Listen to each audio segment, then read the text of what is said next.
Okay, Number the Stars, Chapter 4. It will be a long night.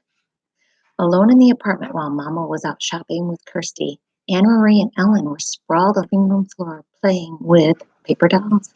They cut the dolls from Mama's magazines, old ones she had saved from past years. Paper ladies had old-fashioned hairstyles and clothes, and the girls had given them names from Mama's very favorite book. Mama had told Anna Marie and Ellen the entire story of Gone with the Wind, and the girls thought it much more interesting and romantic than the king and queen tales that Kirsty loved. Come, Melanie, Anna Marie said, walking her doll across the edge of the rug. Let's dress for the ball. All right, Scarlett, I'm coming, Ellen replied in a sophisticated voice. She was a talented performer. She often played the leading roles in school dramatics. Games of the imagination were always fun when Ellen played. The door opened and Kirsty stomped in, her face tear-stained and glowering. I don't know that word. Mama followed her with an exasperated look and set a package down on the table. I won't, Kirsty sputtered. I won't ever wear them. Not if you chain me in a prison and beat me with sticks. Anna Marie giggled and looked questioningly at her mother. Mrs. Johansson sighed. I bought Kirsty some new shoes, she explained. She's outgrown her old ones. Goodness, Kirsty, Ellen said. I wish my mother would get me new shoes. I love new things, and it's so hard to find them in stores. Not if you go to a fish store, Kirsty bellowed. But most mothers wouldn't make their daughters wear ugly fish shoes. Kirsten, Mama said soothingly, you know it wasn't a fish store, and we were lucky to find shoes at all. Kirsty sniffed. Show them, she commanded. Show Anna Marie and Ellen how ugly they are. Mama opened the package and took out a pair of little girls' shoes. She held them up, and Kirsty looked away in disgust. You know there is no leather anymore, Mama explained. But they found a way to make shoes out of fish skin. I don't think these are too ugly. Anna Marie and Ellen looked at the fish skin shoes. Anna Marie took one in her hand and examined it. It was odd looking. The fish scales were visible, but it was a shoe, and her sister needed shoes. It's not so bad, Kirsty, she said, lying a little. Ellen turned the other one over into her hand. You know, she said, it's only the color that's ugly. Green, Kirsty wailed. I will never, ever wear green shoes. In our apartment, Ellen told her, my father has a jar of black ink. Would you like these shoes better if they were black? Kirsty frowned. Maybe I would, she said finally. Well then, Ellen told her, tonight, if your mama doesn't mind, we'll take the shoes home and ask my father to make them black for you with his ink. Mama laughed. I think that would be a fine improvement. What do you think, Kirsty? Kirsty pondered. Could he make them shiny? He asked. I want them shiny. Ellen nodded. I think he could. I think they'll be quite pretty, black and shiny. Kirsty nodded. All right then, she said, but you mustn't tell anyone that they're fish. I don't want anyone to know. She took her new shoes, holding them disdainfully, and put them on a chair. Then she looked with interest at the paper dolls. Can I play too? Kirsty asked. Can I have a doll? She squatted beside Anna Marie and Ellen on the floor. Sometimes Anna Marie thought Kirsty was such a pest, always butting in, but the apartment was small. There was no other place for Kirsty to play, and if they told her to go away, Mama would scold. Here, Anna Marie said, and handed her sister a cut-out little girl doll. We're playing Gone with the Wind. Melanie and Scarlett are going to a ball. You can be Bonnie. She's Scarlett's daughter. Kirsty danced her doll up and down happily. I'm going to the ball, she announced in a high, pretend voice. Ellen giggled. A little girl wouldn't go to a ball. Let's make them go someplace else. Let's make them go to Tivoli. Tivoli, Anna Marie began to laugh. That's in Copenhagen. Gone with the Wind is in America. Tivoli, Tivoli, Tivoli, little Kirsty sang, twirling her doll in a circle. It doesn't matter because it's only a game anyway, Ellen pointed out. Tivoli can be over there by that chair. Come on, Scarlet, she said, using her doll voice. We shall go to Tivoli to dance and watch the fireworks, and maybe there will be some handsome men there. Bring your silly daughter Bonnie, and she can ride on the carousel. Anna Marie grinned and walked her Scarlet toward the chair that Ellen had designated as Tivoli. She loved Tivoli Gardens in the heart of Copenhagen. Her parents had taken her there often when she was a little girl. She remembered the music and the brightly colored lights, the carousel and ice cream, and especially the magnificent fireworks in the evenings, the huge colored splashes and bursts of light in the evening sky. I remember the fireworks best of all, she commented to Ellen. Me too, Kirsty said. I remember the fireworks. Silly, Anna Marie scoffed. You never saw the fireworks. Tivoli Garden was closed now. The German occupation forces had burned part of it, perhaps as a way of punishing the fun-loving Danes for their light-hearted pleasures. Kirsty drew herself up, her small shoulders stiff. I did too, she said belligerently. It was my birthday. I woke up in the night and I could hear the booms, and there were lights in the sky. Mama said it was fireworks for my birthday.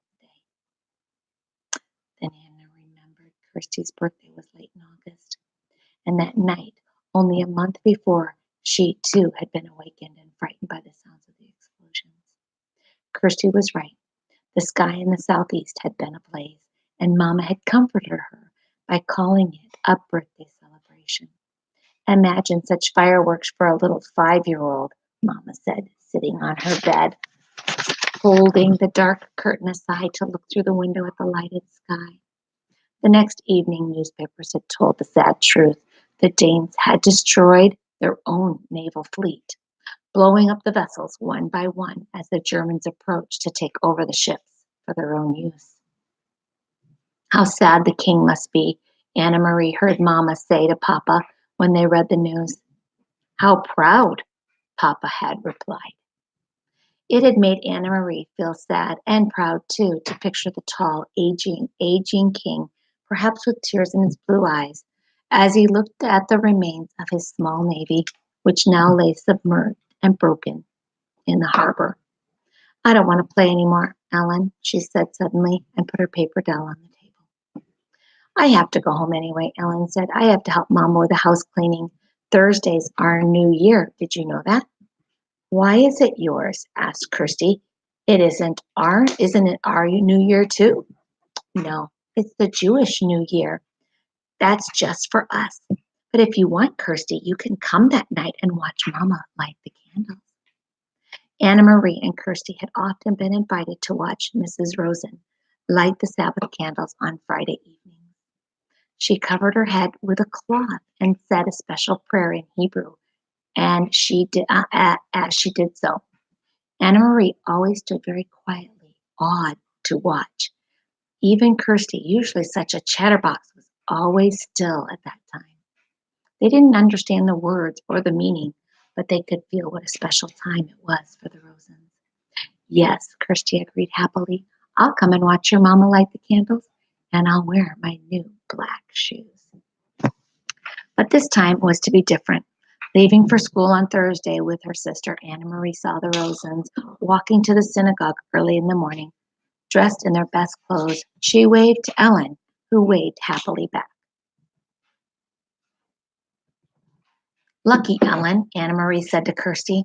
She doesn't have to go to school today. But she probably has to sit very, very still like we do in church, Kirsty pointed out. That's no fun.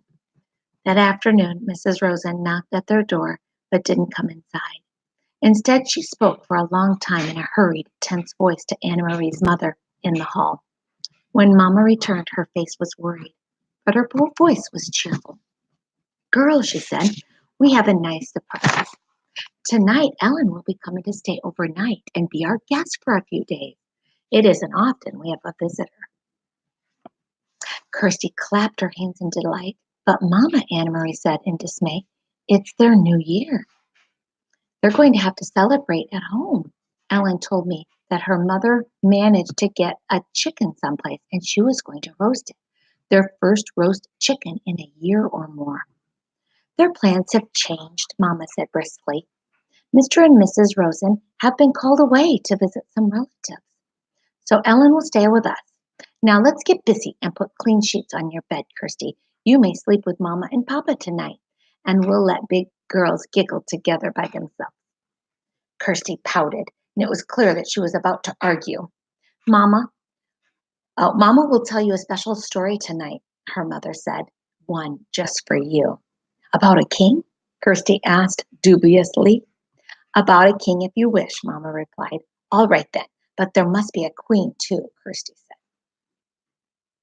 Though Mrs. Rosen had sent her chicken to the Johansons, and Mama had made a lovely large dinner, or large enough for second helpings all around, it was not an evening of laughter and talk. Ellen was silent at dinner. She looked frightened.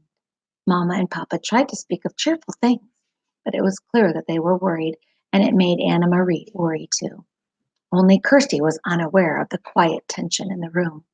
Swinging her feet in their newly blackened and shiny shoes, she chattered and giggled during dinner. Early bedtime tonight, little one, Mama announced after the dishes were washed. We need extra time for the long story I promised about the king and queen.